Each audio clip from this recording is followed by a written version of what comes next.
What happens when an action star attempts comedy? Well, it's funny. It's not. It's actually not funny at all, usually. However, when Arnold Schwarzenegger takes on his first major comedy in 1988, it turned out to be the best decision of his career. It's time to talk Twins.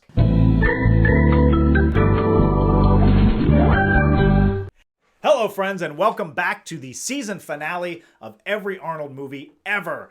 Why the completely arbitrary season finale?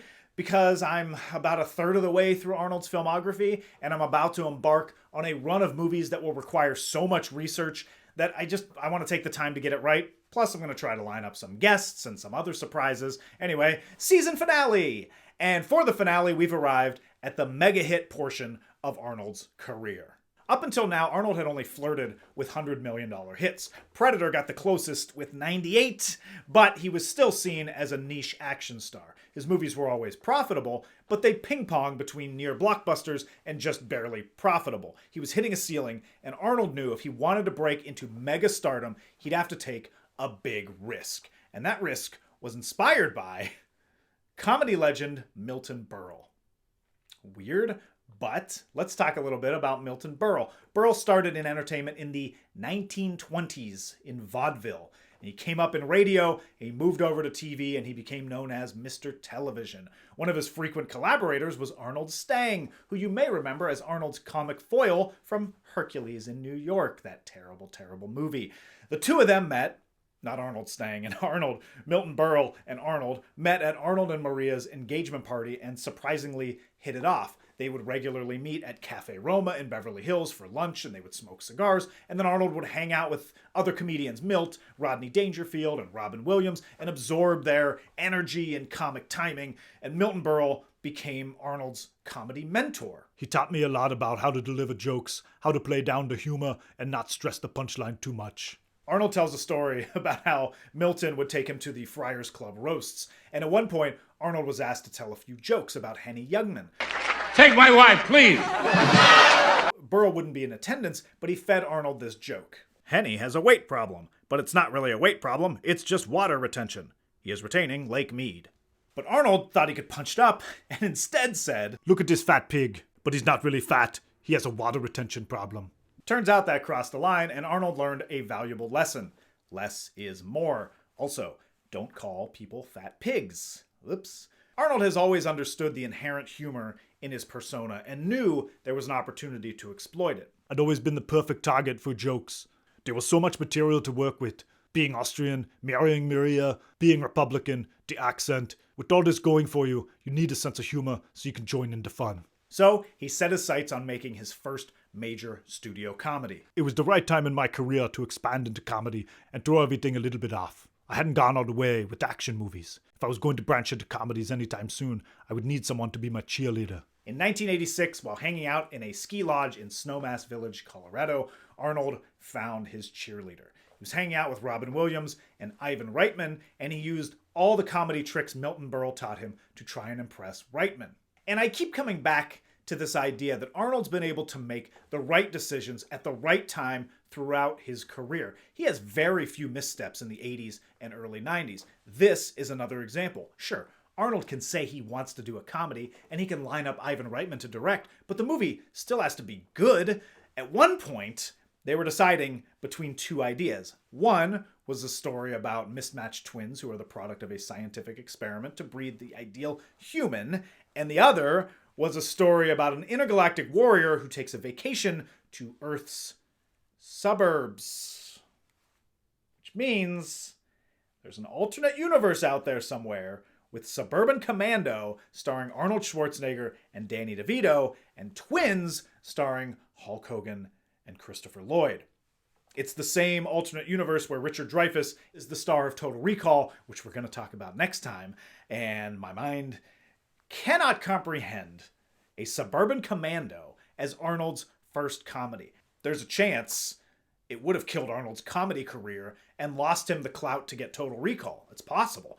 Luckily for all of us, though I guess unluckily for fans of Hulk Hogan's acting career, Arnold made the smart decision to go with the project titled The Experiment, which Arnold and Ivan Reitman agreed to change because of Arnold's Germanic Background, good call, and the movie became Twins. Now, the 80s were ruled by high concept movies like this, especially comedies. High concept is basically just an idea that can be pitched in one sentence, maybe on an elevator. What if you fell in love with a mermaid? What if a kid had to go back in time to help his parents get together? What if a kid became big? What if a kid became a werewolf? What if a kid became a witch? What if kids were stuck in detention? What if kids befriended deformed mutant alien children who lived in sewers? What if cops were bad? What if Grease but bad? What if a secret agent came out of retirement to stop an evil vegetarian from brainwashing animals to kill humans, and also he rides an ostrich? Look, it's not easy. It sounds easy, but once you start to get into evil vegetarians, you fucked up somewhere. Anyway, for Twins, what if there were twins who didn't look like twins? Arnold says it was his idea to cast Danny DeVito, and DeVito loved the idea from the start. Of course he did. Everyone loves the idea when they hear it. I'm doing one with Danny DeVito, which is a straight comedy. It's There's called a strange Twins. combination. Yeah, it's Twins? Twins, yes. But DeVito wanted to dig a little bit deeper. As he said, it's a great sight gag, but how do we sustain that? Now, DeVito wasn't the only one with concerns. We knew that selling twins in the usual way would be difficult. In theory, the studios would love the idea, but in reality, what we were proposing was an offbeat picture by three expensive guys. By this point, Ivan Reitman had produced Animal House and directed Meatballs, Stripes, and of course, Ghostbusters, blank check status. But he was coming off one of the least essential movies of his career, 1986's Legal Eagles, which was also bafflingly expensive, costing nearly $40 million. My God, the Redford sweater budget was out of control. And even though he was developing Ghostbusters 2 at the time, he could use a bounce back hit. Danny DeVito obviously had comedy cred from starring in Taxi, but he also had a successful early 80s with movies like Romancing the Stone, Ruthless People, and Throw Mama from the Train. The three of them together commanded massive salaries. And basically, if Arnold, Ivan Reitman, and Danny DeVito were paid their normal fees, the budget would be at a starting point of about $12 million. That is untenable for a comedy in the 80s, see Legal Eagles, but especially one with an action star toplining. The final Twins budget was about $16 million. So if you were to add in the salaries of those three, it's already easily $35 million. Ghostbusters' budget was $30 million. Coming to America was around $36. That's the top end for a comedy at that time. And you're talking comedies with heavy use of special effects that also happen to star proven comedy stars Bill Murray and Eddie Murphy. And at the time, action stars doing comedy only produced a few outlier hits. Arnold knew the only way to get the movie made was to take a risk on top of a risk and to bank on himself. Literally. He took the project to Tom Pollock, the head of Universal Studios, with the caveat that Arnold, Reitman, and DeVito would forego their salaries. They would make nothing on this movie. But the trade-off is they would get back-end points. That means if the movie fails, they still get nothing. But if it's a success, they get a percentage of the profits, box office, video sales, rentals, airline showings, and potentially make a lot of money. Pollock didn't love the idea. He knew the movie had hit potential and told Arnold he'd rather pay in cash. But Arnold pushed back. We don't want cash. None of us is short on cash. Let's all share the risk here. Pollock knew they'd take the movie somewhere else, and he figured some money is better than no money. And between the three of them, they carved out 37.5% of all income for the movie. It was based on the fees they received for their last movies. Arnold's last movie was Red Heat, which pocketed him a cool $5 million, and so he got 20%.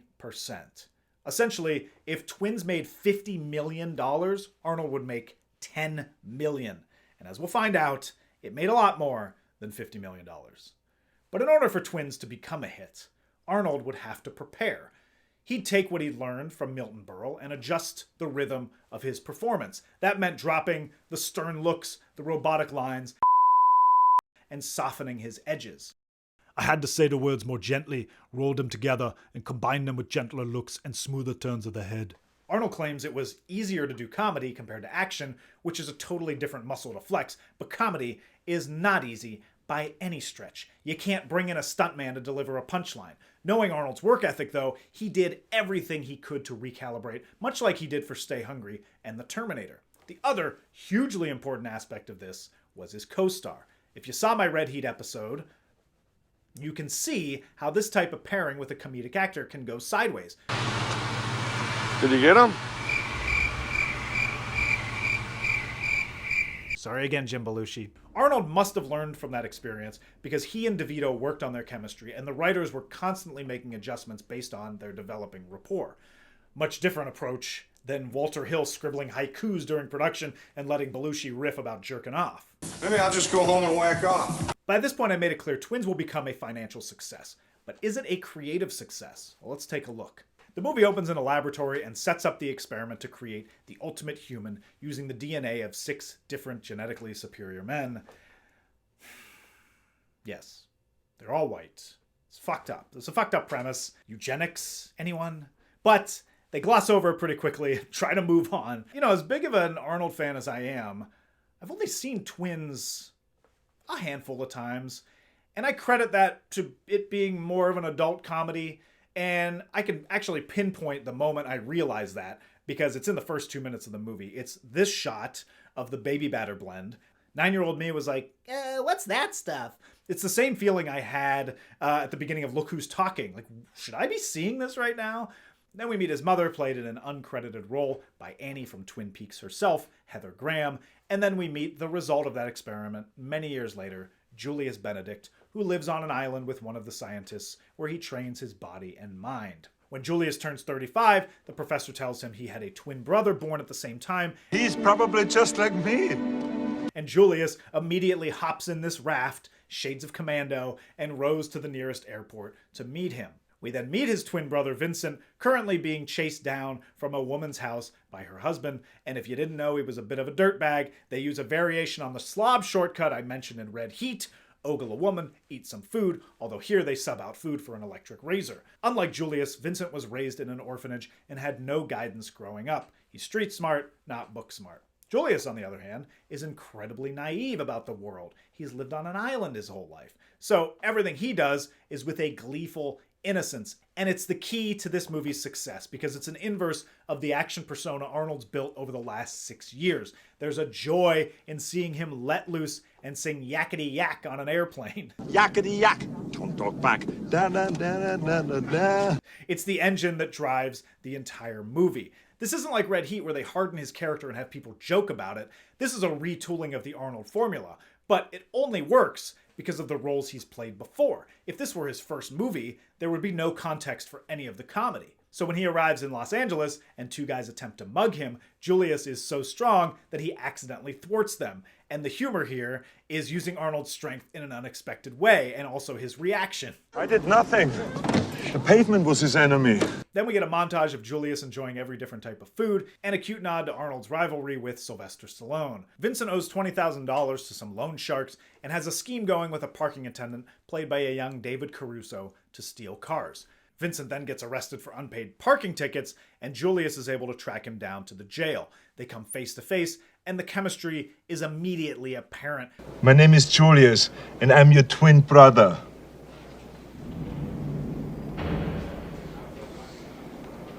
Oh, obviously.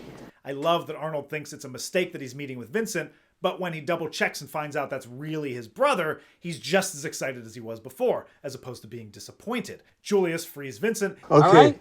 I pay right now. You pay now. Okay, Vince. Okay, go pay. And then Vincent leaves him behind. When Vincent gets back to his office as a sports agent / patio furniture salesman, I love that joke, he's tracked down by one of the loan shark brothers he owes money to.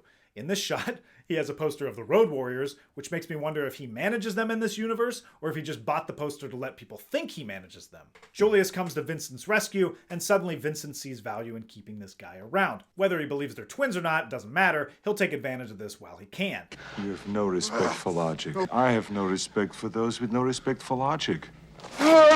And the interaction between the two is exactly what Red Heat was missing. The two have this genuine chemistry, but Arnold's character here is more interactive, more fun to be around. I'm Vincent's brother. We're twins. That's right. And even when they have similar jokes, Twins pulls it off much better. You're shitting me. I'm not shitting on you. Well, money talks and bullshit walks. How can bullshit walk? But that's what happens when you're surrounded by comedy ringers and not Jim Belushi. Shit. I told myself I wasn't going to say anything bad about the guy, so Twin Peaks: The Return. Motherfucker. The two of them go shopping at the grocery store, but not before Julius learns how to drive on 2 wheels. They run into one of Vincent's girlfriends, Linda, who is currently walking the aisles smoking cigarettes with her sister Marnie, played by Kelly Preston. Smoking cigarettes in the grocery store. As a kid, I do not remember people smoking in grocery stores. But here it's totally presented as a normal thing that people did all the time. Daddy, this broccoli tastes like disease. Julius and Marnie flirt, and Arnold actually gets a romantic subplot here. Vincent shows Julius a document he stole from the orphanage that claims he was abandoned, not that their mother died. Julius wants to find their mother, but Vincent doesn't. And this is the emotional core of the movie, Vincent feeling abandoned and wishing he had a mother, but not wanting to get screwed over again. It adds a good amount of depth to the story that makes you want to see Vincent happy, and also keeps it from being just a one-note, one-dimensional comedy. Meanwhile, Vincent steals another car, but this time it turns out that car contains something very valuable in the trunk. And this is where the plot gets a little too plotty. Not only does Vincent now have loan sharks after him, but he's being chased by this guy, Mr. Webster, played by Marshall Bell, who we all know as Quato's studio apartment in Total Recall. You could have combined the loan sharks and Mr. Webster and made it a little cleaner, but I guess, they needed a reason to get a little more action in there for Arnold. Then we get a series of scenes where Julius tracks down one of his fathers, which leads them to one of the professors of the experiment in New Mexico. He explains that Julius got all the good genes. All the purity and strength went into Julius. And Vincent... All the crap that was left over went into what you see in the mirror every morning. And it's kind of heartbreaking, just a little twisting of the knife to that emotional core to keep the movie running and provide more sympathy for Vincent. I'm a side effect. You haven't got the brain power to understand this. And they find out where their mother is living, and we get our 4th I'll be back of Arnold's career. If you're lying to me, I'll be back. It's a cute repurpose, although a bit of a remix of this line from Running Man. I told Killian I'd be back. I wouldn't want to be a liar. Before they see their mom, we get this trailer poster moment where they buy matching suits and some Batman and Robin foreshadowing. Do I look cool now? Mr. Ice. Vincent teaches Julius how to be cool, and I just love how it's established from the first minute that DeVito is irresistible to women and no one questions it. It's one of the great choices this movie makes, because the more time we spend with Vincent, the more we totally get it. He is charming in a sleazebag kind of way. Well, you talk to her, you buy her a couple of drinks, you dance with a bro. You probably never did that before either. No. 1, 2, 3. 1, 2, 3. 1, 2, 3. 1, 2. Don't. No, look. See what you're doing with your teeth there, Jules? Yeah. Then we settle down and give Julius and Marnie's relationship a chance to grow. They're also tracked down by the loan sharks again, and we get, Sven-Ole Thorsen. And this is where I'm at in my every Arnold movie ever journey.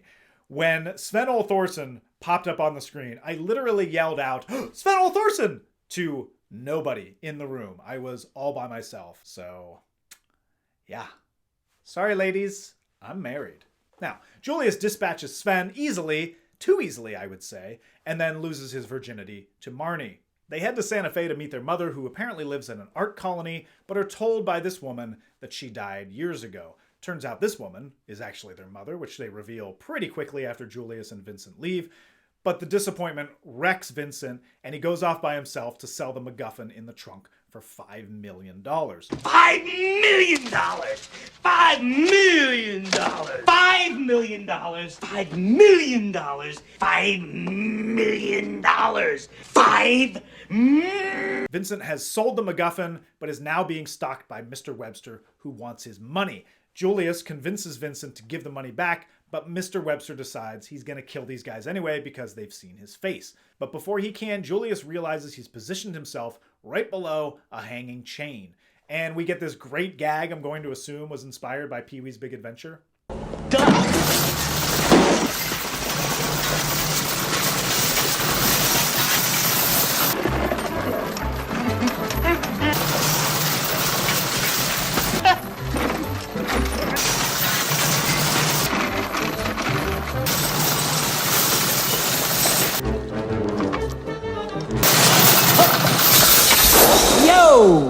And just like in Red Heat, Arnold gets his one-liner moment stolen, but this time it's by Danny DeVito.